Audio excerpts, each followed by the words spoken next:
A ver, a primera vista, esto parece un simple mapa del mundo, ¿verdad? De esos que hemos visto 1000 veces. Pero la cosa es que detrás de cada una de esas zonas de color se esconde una historia increíble de patrones, de fronteras y de fuerzas invisibles. Hoy vamos a aprender a leer este mapa de una forma completamente nueva. Pensemos, por ejemplo, en los albatros. Esa mancha azul nos dice dónde los podemos encontrar. Sí, pero no nos cuenta nada de cómo viven ahí dentro, en esa inmensa extensión de océano. No nos revela sus patrones, ni las luchas que libran en los límites, ni las fuerzas que, al final, dibujan esas fronteras. Hay mucho misterio escondido en la sencillez de este mapa. Bueno, para empezar vamos a ponerle nombre a esto que estamos viendo, para que nos entendamos. El término técnico es área de distribución geográfica, que básicamente es todo el espacio que ocupa una especie en el planeta. Sencillo. Este es nuestro punto de partida. Vale, pues ahora vamos a hacer zoom. Vamos a dejar esta vista de pájaro y a meternos de lleno a ver qué pasa de verdad dentro de esas zonas de color. Porque, claro, la vida no es una mancha uniforme, ni mucho menos. Y aquí está la clave de todo. La realidad es muchísimo más compleja y más interesante que el mapa. Dentro de esa gran área, los individuos de una especie se organizan en el espacio, y lo hacen siguiendo unos patrones muy concretos. Resulta que hay 3 tipos principales.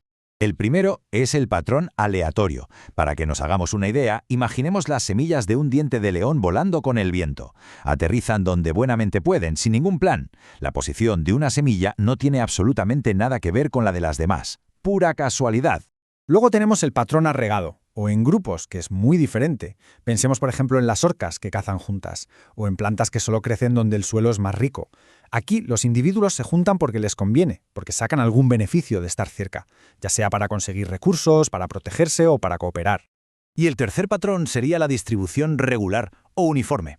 Esto suele pasar cuando hay competencia, cuando hay territorialidad.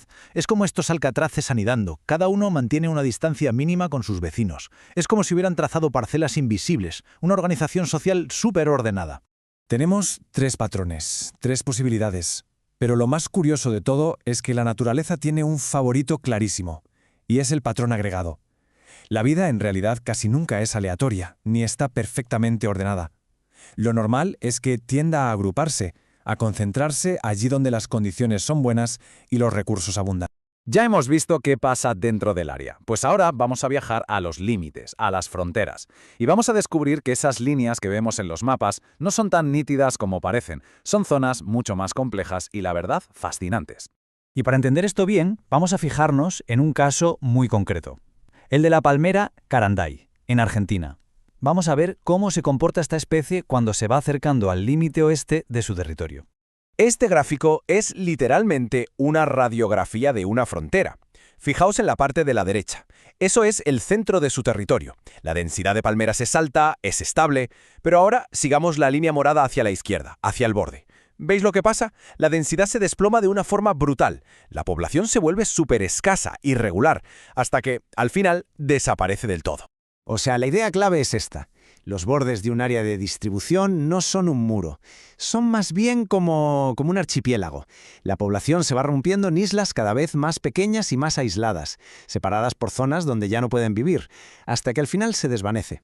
Para explicar esta dinámica, los ecólogos usan una metáfora que es potentísima, la de las poblaciones fuente y sumidero. Imaginemos el centro del área como una fuente. Es una zona tan próspera, tan buena, que nacen más individuos de los que mueren. Produce un excedente, les sobra gente. Y la periferia, en cambio, funciona como un sumidero. Allí las condiciones son tan duras que mueren más de los que nacen. La población no podría mantenerse por sí sola. Solo sobrevive gracias al goteo constante de individuos que llegan desde la fuente.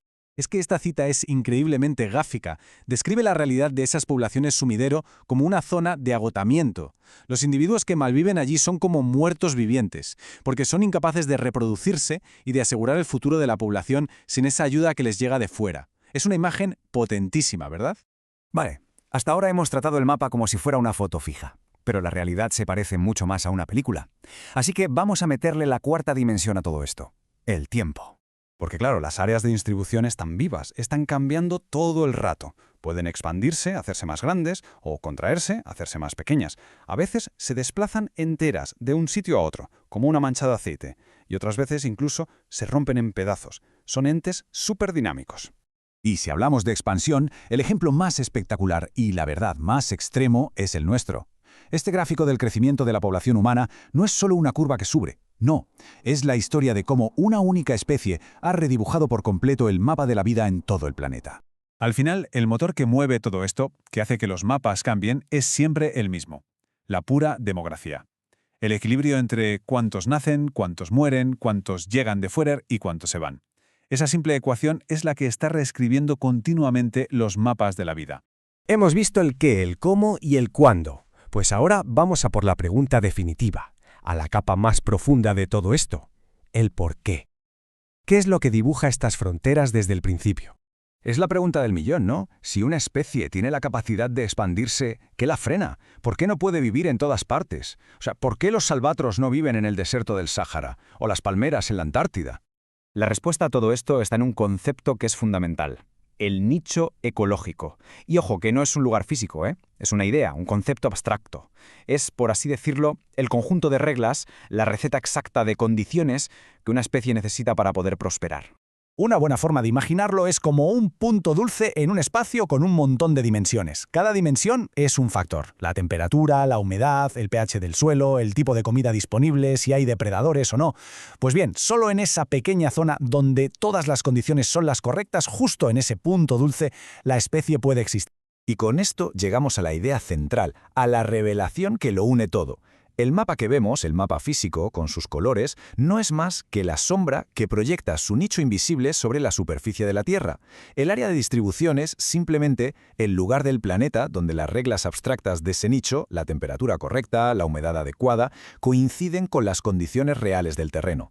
Es una conexión simple y a la vez, ¡buah!, que es profundamente elegante.